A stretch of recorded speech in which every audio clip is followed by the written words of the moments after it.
Quando nós olhamos para essas paredes, nós vemos bem mais do que paredes. Se nós prestarmos atenção, se nós refletirmos um pouco, nós vamos ver bem mais do que parede, teto, cadeira. É muito interessante, nós que vivemos aqui, entramos aqui várias vezes por dia, em horas diferentes, às vezes, muitas delas não tem ninguém aqui. A gente vem ver uma coisa ou outra, se o salão está limpo, se tem lâmpada queimada. E a gente fica aqui, de repente vem alguém, entra. É muito interessante porque a pessoa entra, vem da rua, de outro planeta, de outro mundo, entra e dá aquela paradinha assim, como se alguma coisa mudasse na pessoa. Então, este ambiente é bem diferente do mundo lá fora. E nós que viemos para cá, nós viemos sempre, todos nós, por uma mesma razão. Causas diferentes, mas a razão é a mesma. Nós viemos por necessidade espiritual. Em algum momento da nossa vida, de nós todos, no coletivo, uma beliscada, vamos chamar assim, do destino, que não estava combinada, ou estava, mas nós não nos lembramos. Esta necessidade chamou a nossa atenção. A necessidade espiritual. Todos nós entramos e ficamos aqui por necessidade espiritual. A dor é apenas o motivo que nos traz. O que nos faz ficar é esta necessidade, que em cada um também é diferente.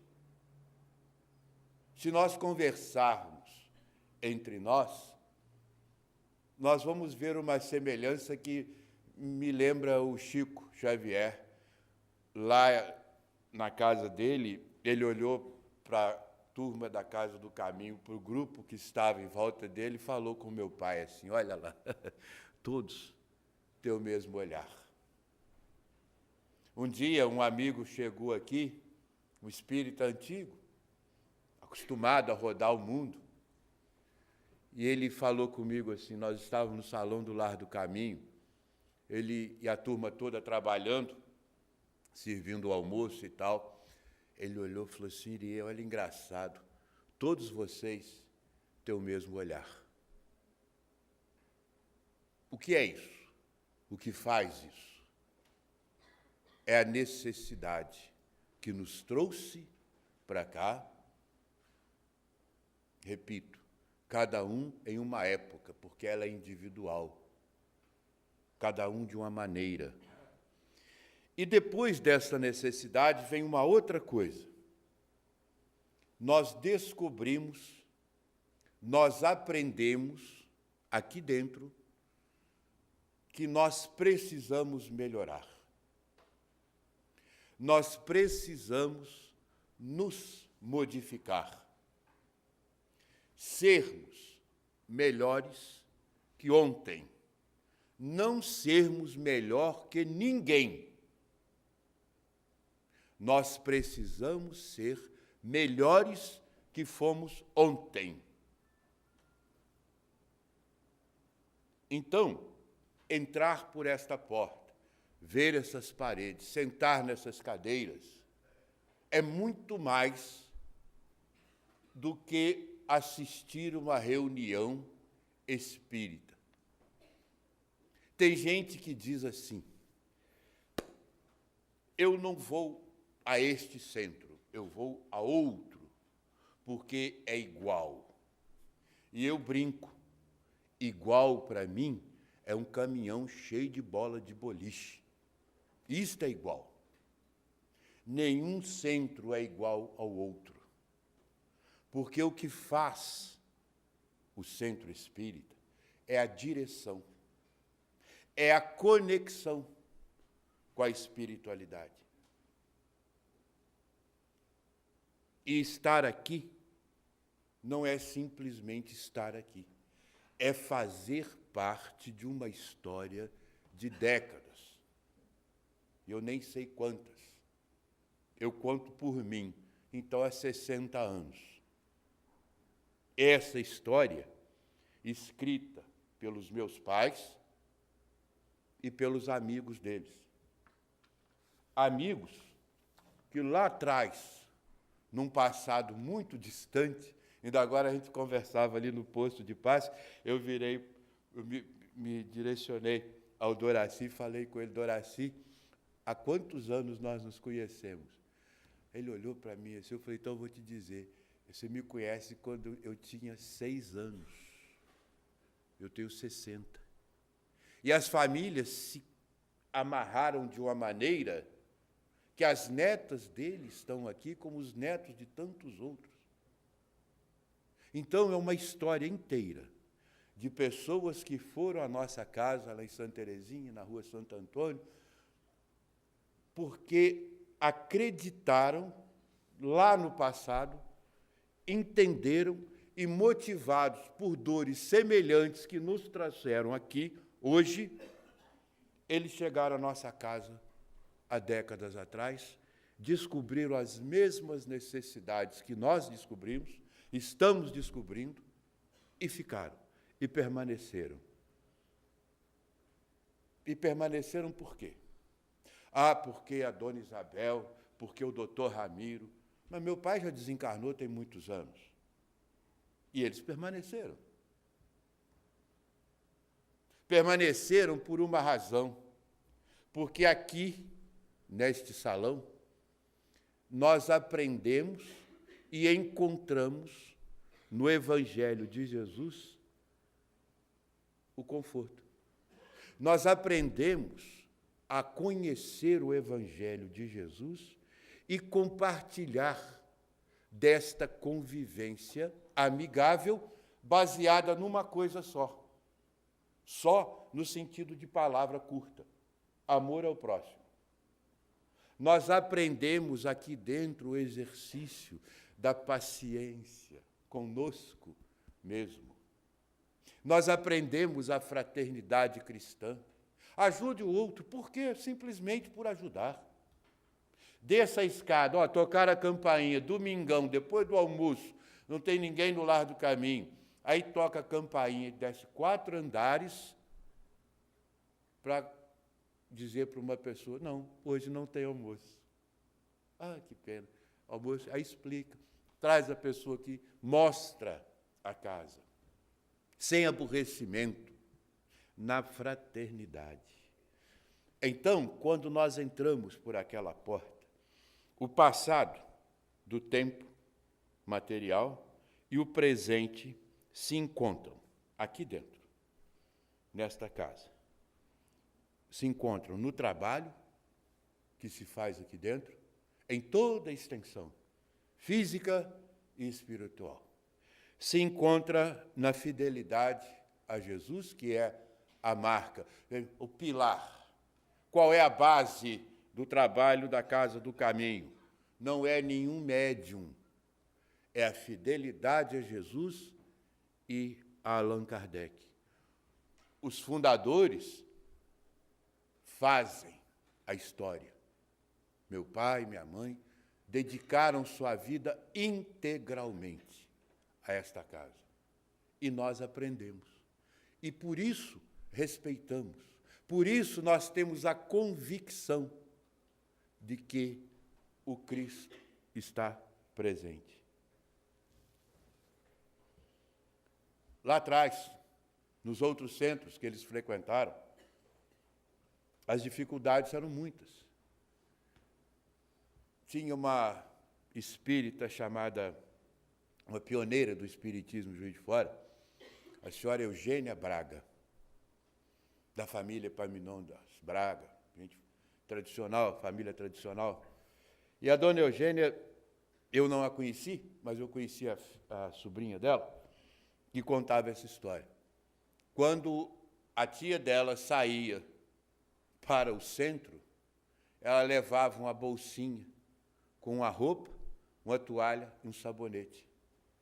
Porque muitas vezes ela saía do centro e a polícia estava na porta, ela ia presa. Passava a noite na delegacia, porque era crime. Pressão política. Meus pais não viveram isto, mas nós nos lembramos de pessoas que frequentavam o centro na sexta-feira, iam tomar passe, no sábado iam à missa para mostrar para o povo que eram católicos, que podiam ser aceitos. Então, ser espírita já foi uma questão de não ser socialmente aceito. E era muito difícil, porque nós tínhamos que conviver com as pessoas, e os espíritas têm uma maneira diferente de viver, pois esta vida é baseada na fraternidade. E era difícil conviver até com os próprios espíritas, porque esse pilar cristão, que sempre regeu a vida dos meus pais, as pessoas não entendiam. Então, num centro que eles frequentavam, tinha um salão e ali atrás tinha uma varanda. E minha mãe, sempre por hábito, atrasava o relógio 10 minutos. Esse relógio aqui é atrasado 10 minutos, para dar tempo do pessoal chegar, o ônibus, ninguém perder o horário da reunião. E um dia, começou a reunião, e a gente vai vendo que, à medida que a reunião vai caminhando, as pessoas vão chegando, depende da condução, etc. E, naquele dia, o salão ficou vazio. E ela não entendeu. E ela fez um bilhetinho, passou para o meu pai, e meu pai foi ver o que havia acontecido. O presidente do centro trancou o portão, meteu o cadeado, como se você chegasse ali, agora, 4h20, não pudesse entrar, porque a porta estava fechada. E aí a dona Isabel, né, chegou nele, e ele era um homem grande, grandão, parrudo, chegou nele e deu aquela, né, em regra. E ele falou, fechei e está fechado, porque esse povo precisa aprender a ter disciplina. Não chega no horário, não assiste a reunião. Aí pronto, aí formou, né? Formou, aí a dona Isabel rodou, e aí foi. E aí o resultado, no dia seguinte, já não mais fazia parte daquele centro. Mas foi uma lição interessantíssima, que faz outro diferencial desta casa. Os centros, todos os centros, têm diretor, fulano, beltrano, cicrano, é uma verdadeira hierarquia. A gente recebe correspondência, às vezes eu não consigo entender a sigla, que eles é tanta coisa que eu não sei o que é, mas também nem leio. Aqui não. Desta lição saiu uma inovação. Toda a direção da casa está nas mãos de uma pessoa, que é a dona Isabel. Por isso que a gente fala, diretora, presidente, fundadora, de cabo a rabo é uma pessoa só. Tudo passa por ela. Tudo é coordenado por ela. Se vamos trocar o tapete, perguntamos, pode ser? Como, de que jeito? Para muita gente, isso é centralização, para nós é disciplina, porque dá um sentido, dá uma coerência, dá uma ordem, porque a mediunidade dela nós não vamos nem discutir. As orientações que ela recebe, nós acredito que nem na próxima encarnação teremos nível para tal. Então, ela passa para nós as informações. Isto é disciplina. É o que Emmanuel falou com Chico. Eu quero de você 3 coisas: disciplina, disciplina e disciplina. Então, meus pais foram trabalhar em outro centro. E, naquela época, tudo era longe. Juiz de Fora era uma roça. Hoje ainda é, mas ela, pelo menos, é mais sofisticada, não é? Tinha luz, bairros sem luz, era uma coisa terrível. E o centro era perto da linha de um trem, não tinha ônibus. Passava-se próximo ao cemitério. Lembra que naquela época, cemitério era lugar de fantasma, alma penada. Até isso a doutrina espírita teve que explicar que não existe. As pessoas não passavam na porta de cemitério. Tinha medo da alma penada. E aí, então, meu pai disse para a mãe assim, Isabel, será que o pessoal vai? Vai atravessar a cidade para ir assistir uma reunião lá longe? E ela, então, como sempre faz, parou e fez uma prece quietinha. Porque isso é uma coisa da mediunidade da dona Isabel. Ela é uma mediunidade natural. Eu nunca vi minha mãe em transe. Aquela coisa que médium gosta de fazer, da chilique. Baixou um espírito, está incorporado. Né? Geralmente isso é farsa, viu? Quando o médium tem um desequilíbrio, tem uma... ou ele é doente, obsediado, ou é um farsante. Alguém já viu o Chico Xavier entrar em transe? Não. Incorporação serena. Isso é equilíbrio. Então, minha mãe fez uma prece íntima e ela pediu assim, se eu estiver errada na minha decisão de ir para o centro, que o salão esteja vazio, mas se eu estiver certa, que o salão esteja repleto. Ela não disse cheio, ela disse repleto, pleno, absoluto. E a resposta foi imediata. Quando eles chegaram para a reunião, o salão e a varanda do centro, que eles estavam frequentando a partir daquela semana, estavam lotados. E os trabalhos só foram crescendo, a frequência foi crescendo, tanto no centro quanto na nossa casa. Nós já morávamos aqui no centro da cidade, na rua Santo Antônio, um prédio recém-inaugurado, ou mal inaugurado, quando nós mudamos para lá ainda tinha tapume de obra. E os trabalhos aconteciam dentro da nossa casa.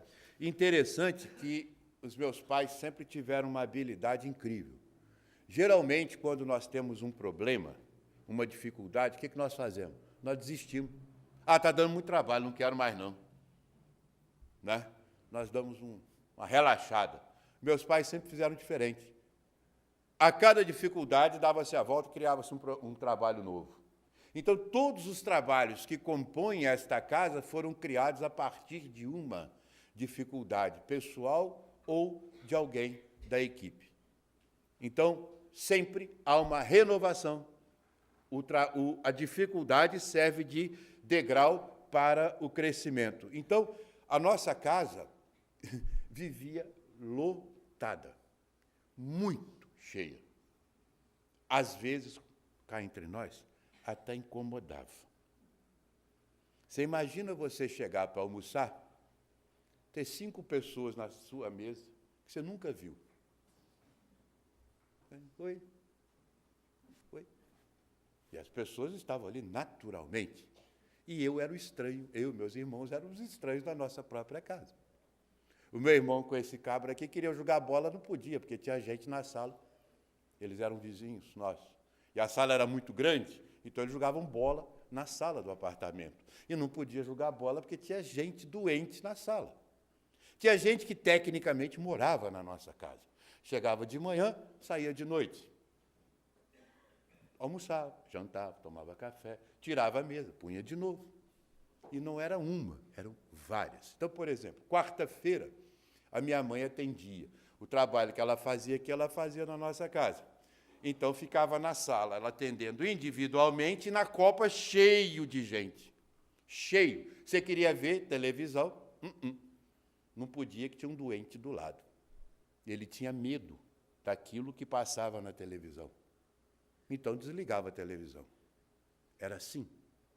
Mas era natural. Fazia parte da nossa vida.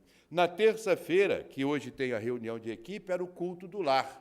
O culto do lar, que é feito com a família, e, né, Na nossa casa tinha 20, 30, às vezes 40 pessoas, na sala, na copa e no quarto.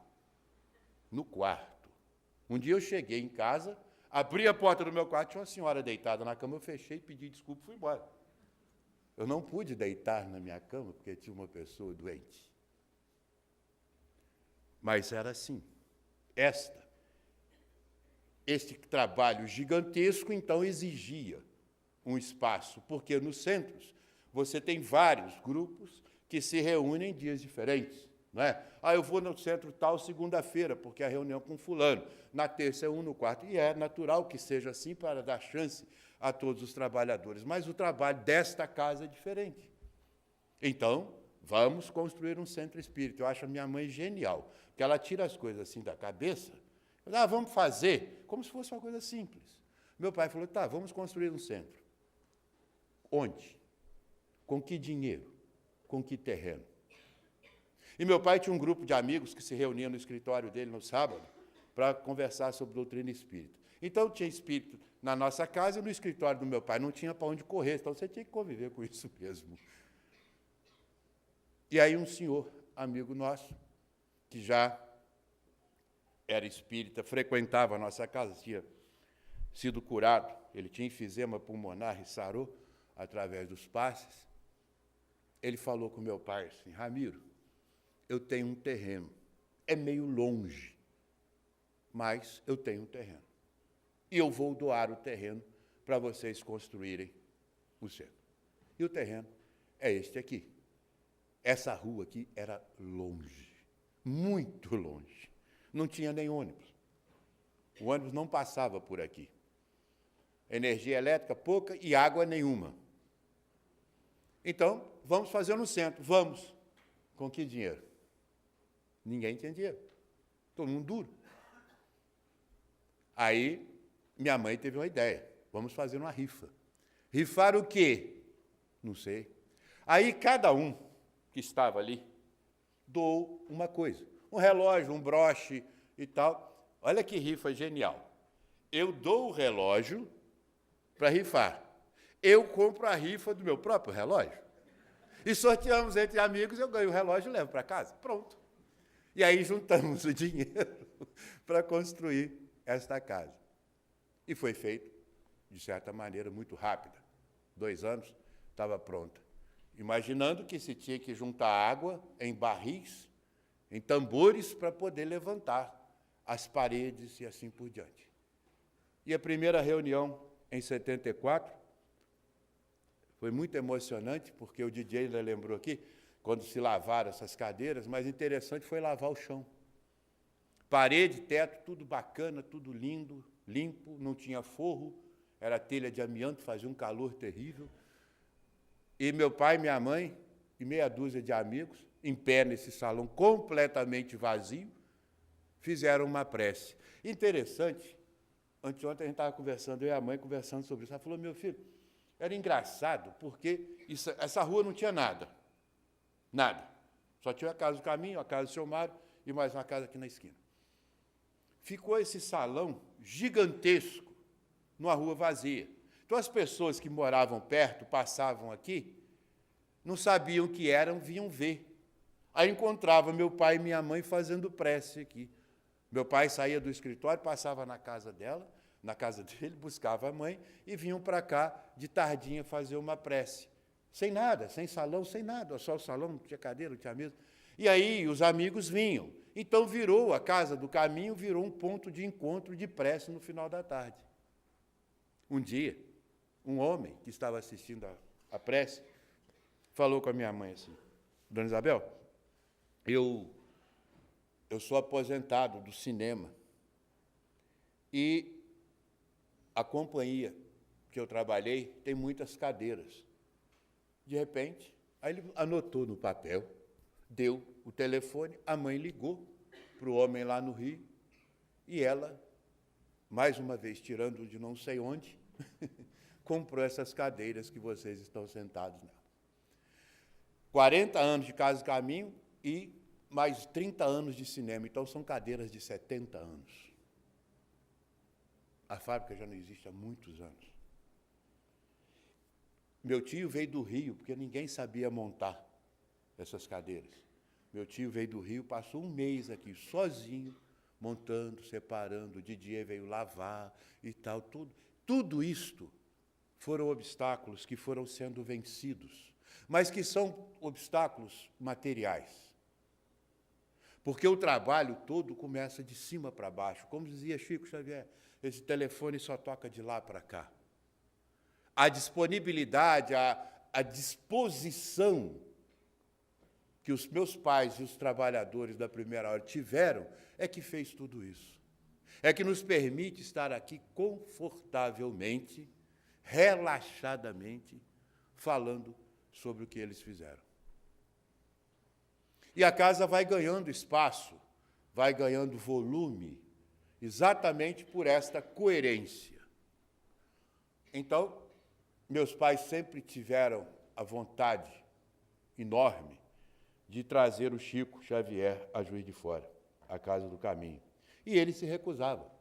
Ele se recusava porque, uma vez, ele veio aqui e foi muito maltratado pelos espíritas. E ele dizia, não. E eu vou repetir a resposta que ele deu ao primeiro convite. Ele falou assim, abre aspas, ir a Juiz de Fora? Para quê? Baia por baia, eu fico na minha baia. Fecha aspas. Para quem não sabe o que é baia, baia é onde fica o cavalo. Um curral. De tão aborrecido que ele era. E minha mãe insistia. Um dia, Emmanuel chegou perto dela, falou com ela assim, eu já estou na Casa do Caminho, agora vamos buscar o Chico. Ela achou aquilo de uma importância muito grande. Outra vez, tirando força de não sei onde, inspiração e dinamismo, juntou uma turma, alugou um ônibus, botou, rachou todo mundo para Uberaba. Eu não fui. Falei, não. Doido sim, mas a esse ponto não. Viajar a noite inteira para Uberaba, não vou não. Chegou lá, 4 horas da manhã, depois de um dia inteiro, lá pelas madrugadas, o Chico falou assim, agora nós vamos atender a Flor de Juiz de Fora, a Casa do Caminho. E minha mãe, então, expôs a ele o objetivo daquela visita. Ele olhou para trás, não respondeu para ela, nem para ninguém. Olhou para trás e chamou. Antônio, anota aí. Dia tal, assim, assim, vamos visitar a Flor de Minas Gerais. Vamos à Casa do Caminho. Essa rua não cabia mais gente. E foi uma festa. E assim foi. Foram vários os grandes médiuns que se passaram por aqui. Homens que marcaram a história do Espiritismo com as suas mais variadas mediunidades. Mas tem um lance interessante. Tinha um médium chamado Edson, lá de Recife, que recebia o espírito do Dr. Fritz. O Fritz era um espírito que sua última encarnação foi na Alemanha, e ele era médico, e ele adorava operar. O povo brasileiro era muito abandonado, como é, mas as necessidades de época e os recursos da medicina eram poucos, então o Fritz, através do Edson Queiroz, operava e fazia cirurgias brilhantes. Meus pais nunca foram afeitos a esse tipo de mediunidade, mas receberam a ordem, lá de cima, de trazer o Edson aqui. E o doutor Edson operou ali, no posto de passe, durante 2 dias. Foi genial, foi espetacular. Salão duro de gente, doente de todo tipo, de toda ordem, gente que era doente e nem sabia que era. Ele saía por aquela porta, dava a volta aqui, andava pelo salão, olhava assim, você, vem. E levava lá para dentro e passava a faca. Mesmo. Não é essa coisa de cirurgia espiritual. Não, passava a faca mesmo. A minha tia tinha um caroço nas costas, que era um troço lá, só médico sabe o que é, eu não sei. Ele deitou ela na cama, abriu o vestido dela, falou com ela assim, pense em Jesus. De olhos fechados, ele pegou levou a mão numa bandeja, cheia de bisturi, meteu a faca nela. Ela falou, está doendo. Ele falou, reza que para. Aí ela, ai, reza que para. E foi abrindo, e abrindo mesmo. Ele enfiou o dedão indicador por dentro do corte, rodou assim, ó, e tirou alguma coisa lá de dentro, que era um lipoma. Médico é médico, ele tirou um lipoma. Era bonito, porque médico acha, né? Um tumor lindo. E aí, ele pegava, ele não costurava, ele não dava ponto. Ele pegava o esparadrapo, juntava a pele assim, a carne, e apertava aquilo, enrolava. Então, ele gastava esparadrapo a horrores. Busca mais. Aí saia correndo e ia comprar esparadrapo. Terminou aquele dia, nós fomos para casa, o médium foi para o hospital, foi para o hotel dormir, já botei o médium no hospital. É porque eu estava falando uma coisa e preocupado com o horário, que eu estou falando demais. E nós estávamos na nossa casa, tomando café, conversando, aquelas coisas de família, cada um observando, fazendo uma observação sobre o que testemunhou e tal.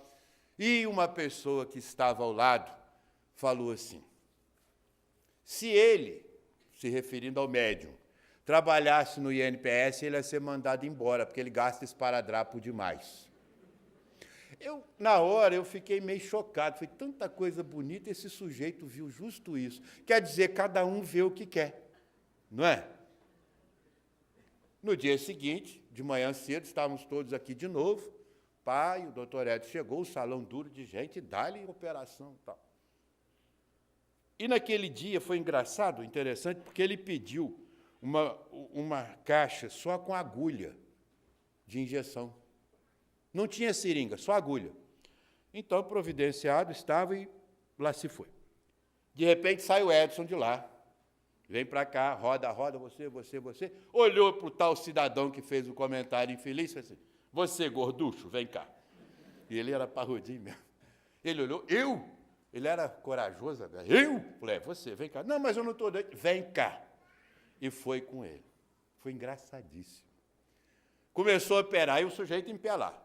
De repente, ele meteu a mão naquela bandeja cheia de agulha, olhou para ele, falou assim, pense em Jesus. Vocês estão rindo que não foi você. Aquelas agulhas de injeção, ele encheu o pescoço do cara com a agulha. Mas foi até, não foi só a pontinha, ficava aquela parte que adapta na seringa para o lado de fora. E o cara encostado na parede com aquilo. Foi uma porção. E ele ficou lá, um tempão. E entra gente, sai gente, está o sujeito lá. De repente, o doutor Edson volta, tira as agulhas, jogou no chão e falou assim, ó, botou o dedo no nariz dele. O espírito incorporado falou, isso é para você não falar besteira das minhas operações.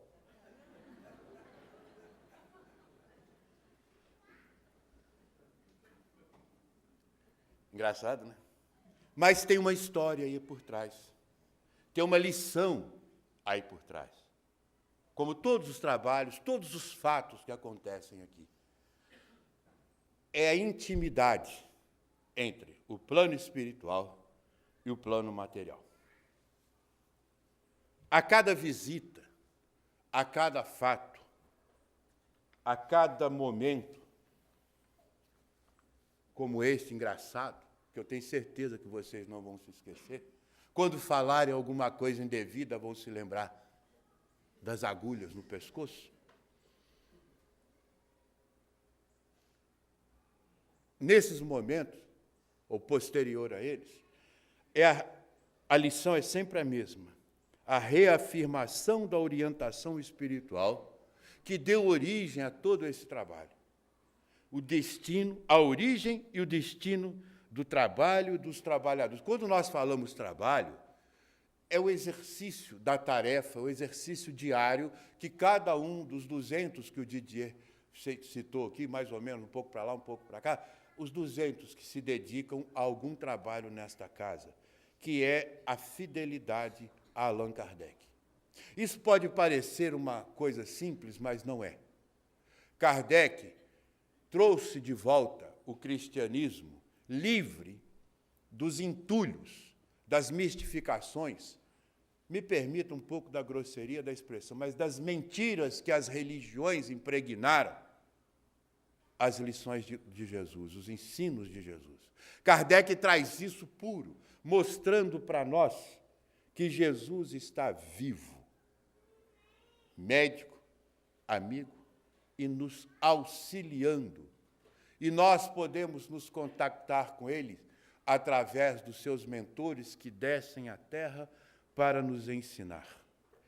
E esta casa, através do trabalho dos meus pais, tem um papel decisivo nisso.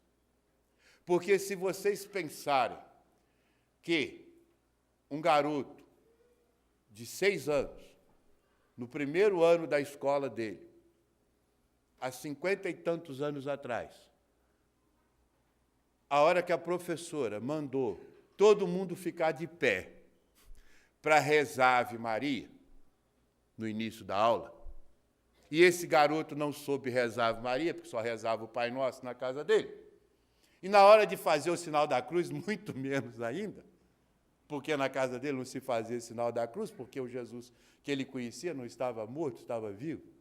E aí a professora olhou para ele e falou assim: menino, você não sabe rezar, não? Ele falou: sei, o Pai Nosso. Mas a Ave Maria? Não, eu não sou católica, eu sou espírita. Ela saiu de lá, pegou esse menino pela orelha e pôs para fora da sala. 6 anos. Primeiro ano da escola. O diretor passou e viu o garoto do lado de fora e falou: o que você está fazendo aí? Ele desceu a escada e contou. O diretor ficou horrorizado. Isto, hoje, daria processo, talvez até cadeia, mas mostra o percurso que esta casa fez para ensinar o cristianismo. E como Dona Isabel muito bem diz, e eu acho que foi o grande trabalho da minha mãe, ensinar a retirar Jesus da cruz e nos ensinar o Jesus amigo. Aprendemos a crer em Jesus e mais, aprendemos a viver como quem nele crê. É esta a lição. Aprender a estudar, a conhecer a codificação para melhorarmos a nós mesmos, sermos pessoas socialmente mais eficazes. Quando nós nos melhoramos, nós melhoramos o mundo à nossa volta, ou seja, nós melhoramos a nossa família. Não nos importa, quer dizer, importa, mas não interfere a ação política. Tem gente que deposita a sua felicidade nos outros. Aqui nós aprendemos que a felicidade é nossa, ela depende do que nós fazemos. Quando uma pessoa comete uma atitude alucinada de jogar uma banana em cima de um atleta negro, aquela pessoa está demonstrando toda a sua primitividade espiritual, não é racial só. Ela é primitiva espiritualmente. Se meu pai tivesse encarnado e visse aquilo, ele faria um comentário. Ele falava muito pouco, ao contrário de mim. Ele faria um comentário. Esta é a primeira encarnação deste espírito como ser humano. De tamanha agressividade. Então, quando o que nós aprendemos dentro desta casa é justamente isso. Ver a vida, viver a vida através do Evangelho de Jesus, sem nenhum fanatismo, sem nenhuma intenção de convencer ninguém. Não cabe ao espírita doutrinar ninguém. Nós não saímos pela rua doutrinando os outros, querendo convencer os outros. Você fuma, que absurdo! E desanda a falar no ouvido do infeliz. Ele já é infeliz porque é um viciado. Você ainda vai buzinar no ouvido dele? Diga para ele: olha, não comprometa a sua encarnação. Peça a Deus que ajude a ele a deixar de fumar, porque é difícil a beça. Quem fuma sabe disso. Quem tem qualquer vício sabe como é difícil. E chega um ponto que não é prazeroso, então não precisa ficar no ouvido do outro. Viva como quem crê em Jesus e dê o exemplo, porque o seu exemplo vale mais do que qualquer sermão religioso, que, por final, é muito chato. Esta casa, que hoje nós chamamos de Comunidade Espírita, a Casa do Caminho, foi uma outra coisa que a minha mãe fez, tirando lá de não sei onde, fundou a Casa do Caminho. Era tão difícil, gente, que até para fazer a placa da porta foi difícil. Não tinha quem fizesse. Recém-inaugurado, minha mãe olha para o meu pai e fala: Ramiro, vamos mudar o nome da Casa do Caminho. Em vez de Centro Espírita, eu quero chamar Comunidade Espírita. Aí meu pai falou: mas nós nem pusemos a placa direito, já vai ter que trocar. Falou: vai. Mas por que você quer que chame comunidade? Ele falou: porque eu quero que as pessoas convivam aqui dentro. Ele falou: mas como vamos conviver num centro espírita? Ela falou: não sei, eu sei que vão. E aí está o resultado. Casa do Caminho, Lar do Caminho, e assim, e todos os trabalhos. Eu disse que a cada dificuldade surgia um trabalho novo. Um exemplo. Nós passávamos férias em Cabo Frio, como todo mundo de Juiz de Fora naquela época fazia. Então, ia para Cabo Frio e ficava 15 dias lá. Um dia, quando nós voltamos, uma conhecida nossa, uma pessoa da equipe, que está aqui até hoje, graças a Deus, falou assim: Isabel, o seu Geraldo desencarnou. Foi um susto, que era uma pessoa queridíssima, era um homem espetacular, e uma pessoa fantástica, e amigo de muitos anos. Ele desencarnou à noite, sozinho, com a esposa dele. Ele levantou para tomar água, teve um infarto e caiu. E ela disse assim, o mais triste disso, que não tinha ninguém que ela pudesse pedir socorro, porque a família dela toda é do Rio de Janeiro.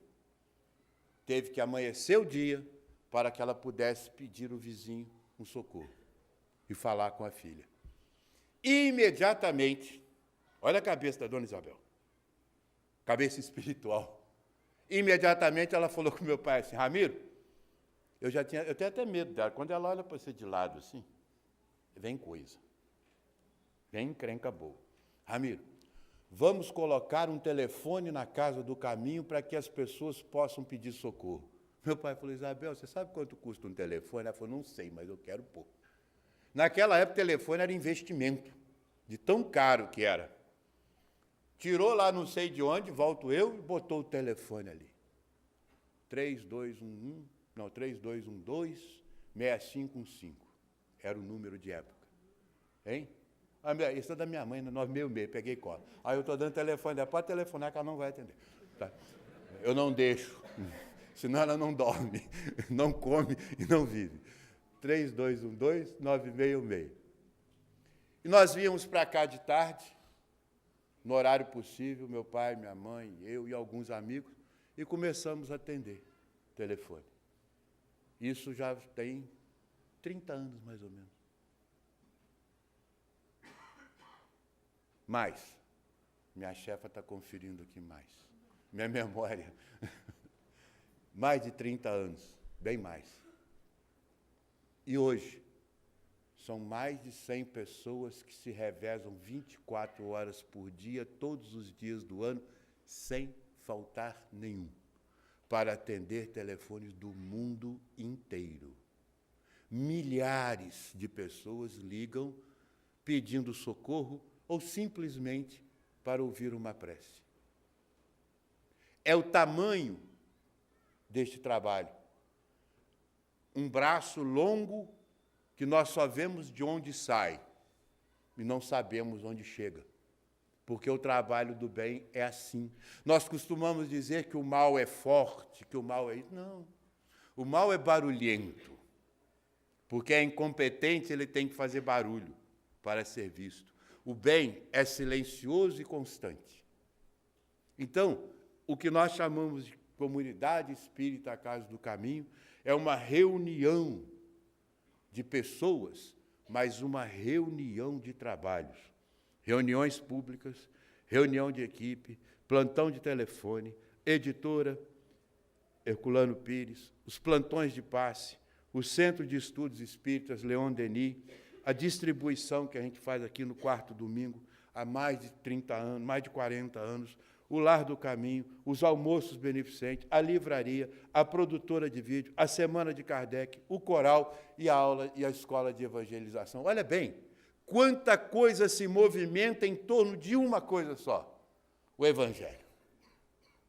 Tudo isto acontece por causa do Evangelho. Então, se nós pensarmos bem, isto não é uma religião. Isto é uma ideologia de vida. Isto é uma maneira de viver. Está lá, escrito lá, solidariedade, a nossa maneira de viver. Está ali, na parede do Lar do Caminho. Porque é assim que nós fomos criados. É assim que o Didier foi criado. Assim, várias famílias vieram aqui para dentro, criar os seus filhos, netos e bisnetos. Isto é a Casa do Caminho, que hoje nós comemoramos os 40 anos, mas que é uma extensão de milênios, pois ela traz para dentro de Juiz de Fora, e de Juiz de Fora ela leva para o mundo inteiro os ensinos de Jesus. Puro, simples, sem nenhuma aparência espetaculosa.